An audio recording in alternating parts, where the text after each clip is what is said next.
How's it going, YouTube? Coming to you today with another video, and today, guys, what to bring to you is a striker profile today that I actually won X1 in a case tournament with, which was really fun. It was a 6-round tournament. There was one round where I did lose to Cyberdark. Shout out to Alex Monlack for that one. It definitely was a good time, and it was actually a pretty tough day. There was quite a few good matchups there. My list performed really, really well, and I'm very happy with it. There's a lot of differences that I made and a lot of really tough choices. It took me about 4 hours before I really decided how I wanted to play the list, what kind of cards I wanted to play, how many hand traps I wanted to play, and if the board breaks were better than the hand traps. So without further ado, let's hop right into the profile and just kind of talk about my card choices. So to start things off here, we have the 3 array and 2 rows. I would never play the 3rd rows, I never do. People do it, but I only recommend playing 2. You don't want to see too many of the starters in your hand. It is nice when you always see Ray because you can play the game, but you also can see too many Ray, and that's also an issue. So playing 3 and 2 is fine. As for hand traps, I did bump up my hand trap count a ton. If you don't see 2 hand traps in the matchups like the PK Brave, then you just kind of lose. You really need to see at least 2. So I play 3 Ash. I still play Nibiru. I kind of talked about this in my last video about how it's still really good early format, and it ended up still being good today as well. You still have the ability to open up like your Imperm and Nibiru. You can open up like Ash, Nibiru, what have you, or just like 2 hand traps, and they're still really impactful because at worst you're still trading this for a Griffin negate, and then you can still Shark Cannon their Scythe out of the board, or you can like Cosmic it. It's still very good. And I also main deck 2 Ogre. Ogre was really cool today. It overperformed, honestly. There's a lot of situations where I've even Ogred my own Area 0, and it came up a lot today, honestly.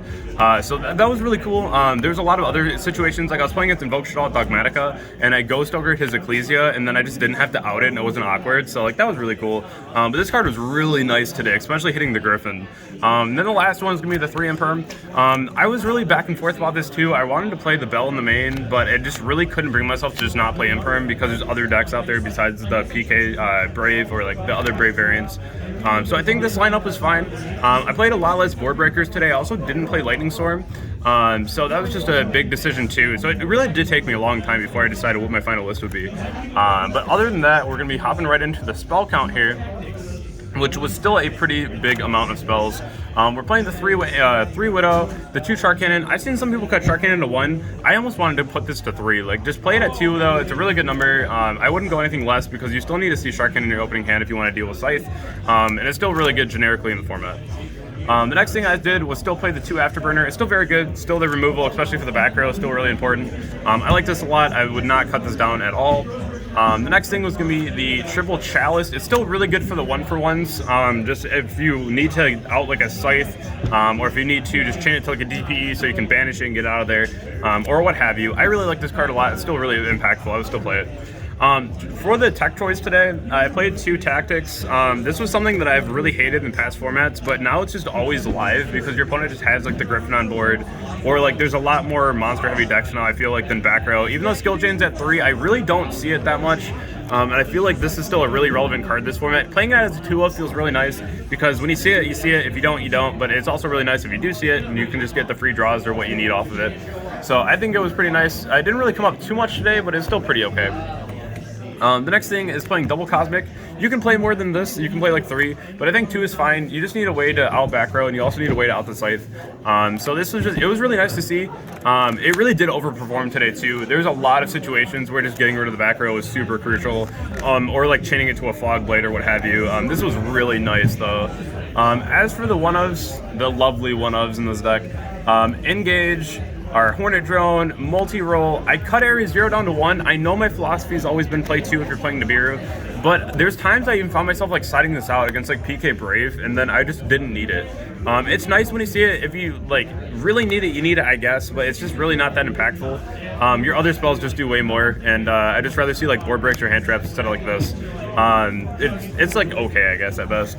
1 Regeki, I still play this. I would never play more than 1. It's just the boards aren't crazy enough to crack right now with the Regeki. Like if it was like monster heavy, then sure.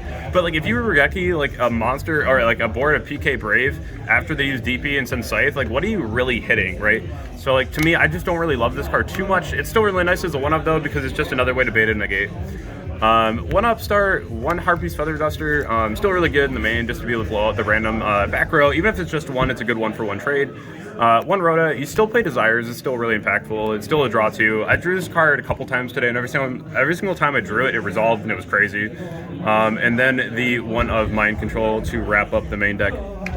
Still really cool card. I really like it when you were going against just like a random deck. Like I was playing against Dino today, and I like stole his UCT. So you know it's pretty nice. It's still a cool card to have in there. My matchups today were like Dino, double Brave PK. I played against Cyber. I played against Dragon, and then Invoke Shaddoll Dogmatica. And the only one I lost to was Cyber. So I 2-0'd everyone today except that one matchup.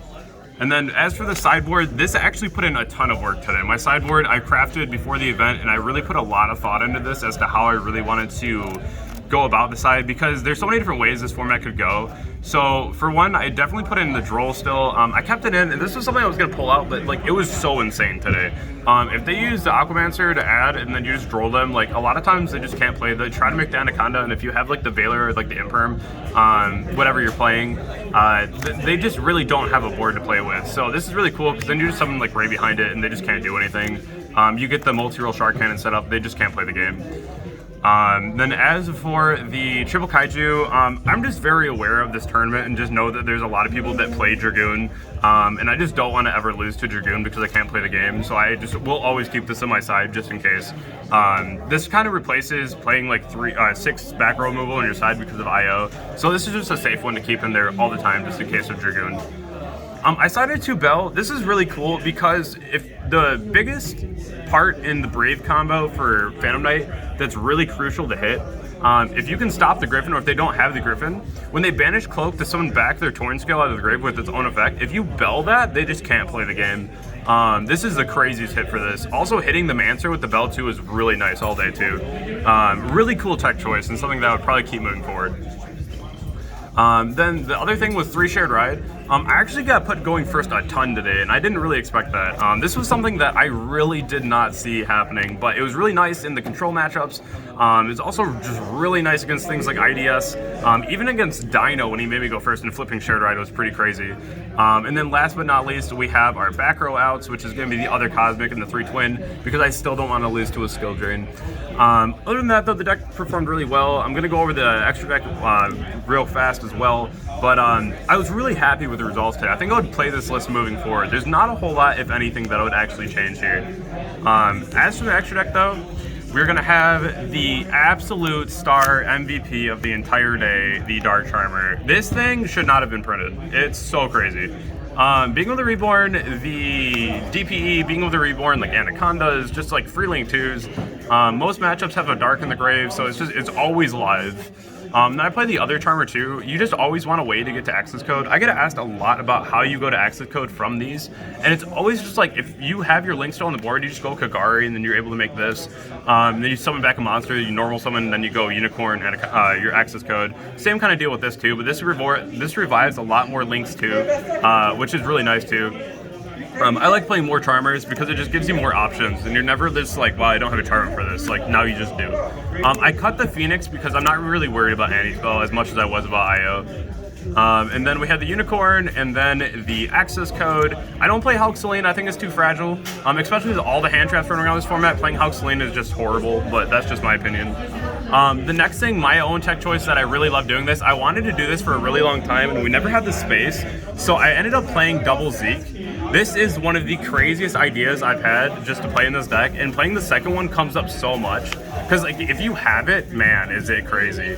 It's actually just so good. Being able to banish twice, or like if they have like the Draco back on the field too, and like you just know if you deal with the Draco back, that they're just gonna get it back, they can re-equip. If you can just keep getting rid of the tokens, like they just can't keep up with you. And also just like random banishes, like I kept banishing, like there was a Golden Lord inside of the Invoke Shaddoll deck. They were playing like the Elvic package as well, and I just kept banishing his Golden Lord. It was super good though. One kinda, the double Hayate, triple red, and then triple blue. Overall, the deck performed really well, and I don't think I would change much at all. I think that it performed amazing.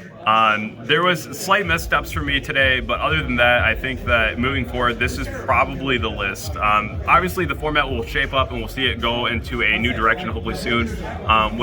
Because there hasn't really been too many major tournaments yet to really determine what the format will be like. But for now, I think that playing more hand traps and board breakers is probably the way to go. Just because if you have the 2 hand traps, the Brave decks really aren't doing as much as they want to. But I hope that you all enjoyed the deck profile today. I had a lot of fun. I think that the deck, again, just performed so well. So I'll catch you guys all in the next video, and I hope that you have a great day.